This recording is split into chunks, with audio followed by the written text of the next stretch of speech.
Vai tev ir apnicis, ka gandrīz katra saruna par finansēm, par naudu, par rēķiniem ar partneri beidzas ar strīdu? Tu klusē, viņš klusē, un starp jums paliek tāda kā siena.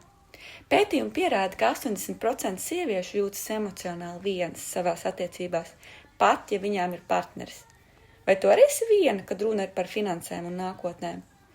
Mana kliente reiz teica, es zinu, ja tikai es pelnītu vairāk naudas, mēs vairs nestrīdētos.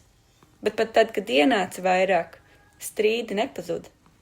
Tikai tad, kad viņa saprata, ka īstā problēma ir kaut kur dziļāk, un viņa bija gatava risināt, tad kaut kas mainījās. Vai tu ikdienā jūties pārpildīta, nogurusi un viena mājās pat tad, kad blakus ir partneris?